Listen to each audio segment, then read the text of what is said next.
Life and Lifestyle here. Time for another market recap for today, October the 5th. Today is round 50? 51. So that's 21. Round 21. We're almost done with our second round of 30, going into the third. First thing first, get the stock market playlist, 30 resources for $30. Follow me on Instagram and Twitter. Finally uploaded for the first time in a while on both. Also get the merch, hoodies, t-shirts, and tank tops. Still rocking with the Native American music. So today's market was it was okay. A little up and down. Crypto bounced back. Bitcoin crossed 50K again. Facebook was down yesterday. I didn't know shit about that, which lets you know how little I'm on my social media. But apparently Facebook was down for like 8 hours. Facebook and Instagram were both down for like 8 hours yesterday. And that really fucked up their bottom line. Matter of fact, let me pull them up. And let's do that. It really fucked up their bottom line. And they died, I think it's right here. They went from,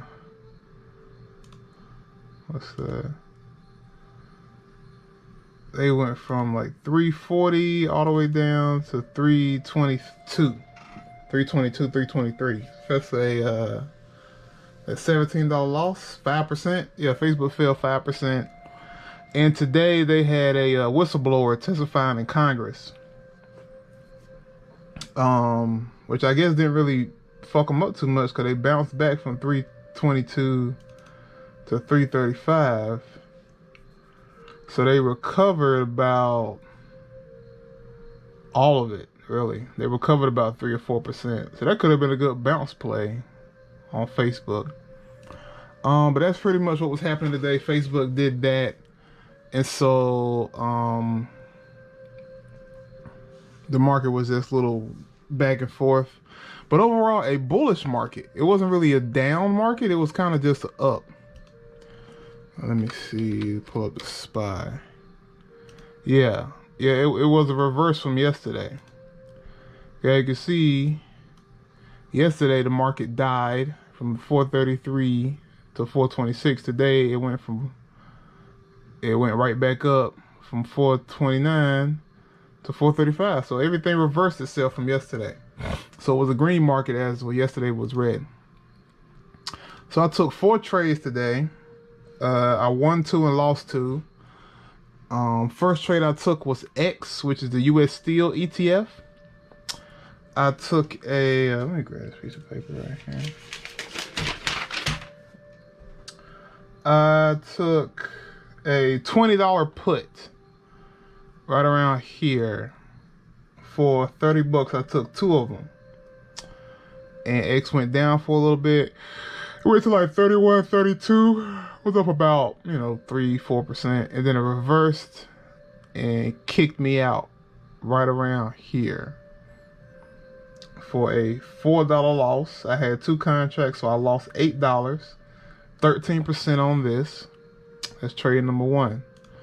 Trade number 2, CLF. I shouldn't have played CLF and X because they both do the same thing. That's something I need to make sure I don't do in the future. If there's 2 companies that are very closely connected to the same thing, I shouldn't play both of them. I should only pick one, regardless. So even if they both ran to the upside, that was like a waste of resources to try to play it twice. If anything, I should have just went in heavier on one.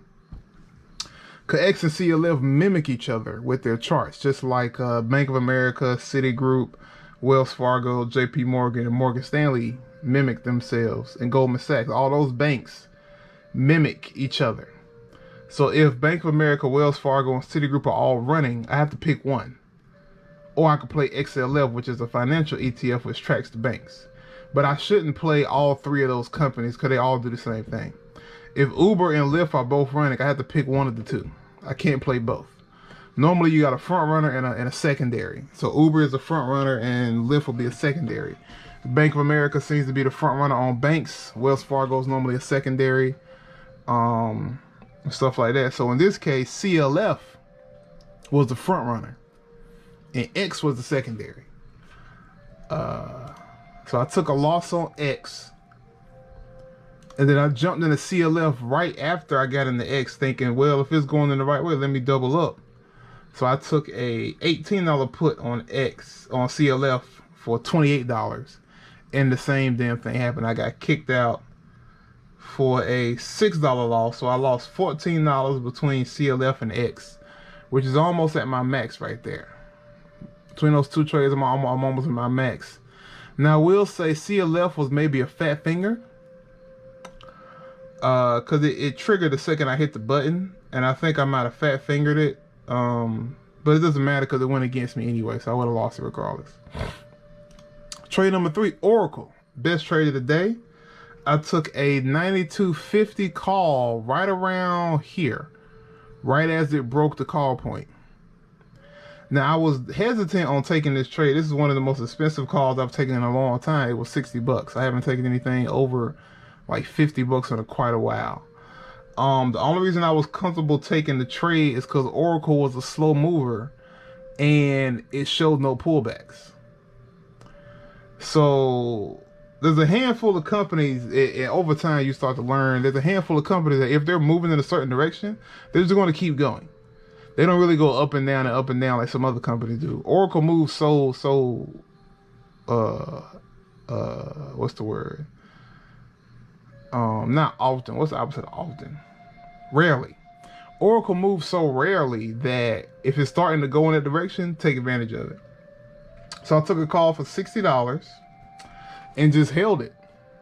It went up and up and up and up and up, and I sold it right here for $80 for a $20 win, 33%. So just like that, I'm green on the day off of one trade. That's the benefit of trading a similar size. And all honesty, I shouldn't have took CLF, and then I would have been up $18 instead of $6. But hey, can't cry with spilled milk. And after Oracle, I took my 30%. Oracle then continued to hit for 50%, maybe about 20 minutes later, hit 50%. And then about an hour after that, it hit for 105, which was what's that, 75%, I believe. Yeah, that's 75%. So it hit for 75% at the top, but I took my 33 happily and called it a day. Comcast, I took a $58 call right around here. I was hesitant on Comcast because it looked like it was going to be a put at the start, but it didn't. It became a call, and I wasn't sure if it was going to reverse again. So I just watched it, and then it got into the zone. I got in, and it climbed up. It went from 50 as high as 58 right here at the top. And then, then the market decided to pivot and pull to the downside, and I cut it right here for a 6% win from 50 to 53. So I'm up 3 on that. So now I'm up 9 on the day, and I ended the day with a win of $9 on the day. Not as good as $80 yesterday, but hey, it's still a green day, and that's all I'm hoping for. Some days are gonna be better than others. Some days I'll make 40, some days I'll make 100, some days I'll make 10. As long as every day is green, that's the point. As long as every day is green. Because once my volume size gets large enough, this $9 will be 900. And it doesn't matter what the fuck happens at that point. You know, you're making a stack a day on a bad day. And at that same thing, that 900, the other day would have been 8,000. See what I'm saying? I'm a 10x, 10 to 100x these gains very soon as I get better and better. And those are the 4 trades of the day. What did I do correctly? I played Oracle beautifully. If anything, maybe I could have let Oracle run a little bit more, but I had that issue before, and I lost some gains doing that. So I made sure to take it when it hit my sell zone. Granted, I didn't know Oracle was going to hit another $25 over where I sold it at. But hey, you don't know what you don't know. So Oracle was a good trade. I wouldn't have done anything differently outside of taking a second trade on Oracle. But I didn't have the capital size to do that. X and CLF. What I did wrong with them was playing both of them. The only thing I did wrong. The entry was there. The setup was there. I just shouldn't have played them twice. And also, after watching these two, it lets me know that I should be playing CLF and not X. Because as you can see, the two charts, when they went to the upside, CLF went crazy. And a CLF call hit 100%. I was watching that call, and I was thinking about getting in, but I was already like, you know what, I'm done. Let me just call it a day. But I probably should have took that trade. Comcast, what I did wrong with Comcast was not cutting it earlier. With Comcast, I probably could have cut the trade up here. When it broke back past the early call entry at 57.20, I probably should have sold it there instead of 10 cents lower. And I think around here was at 56, 55, 56.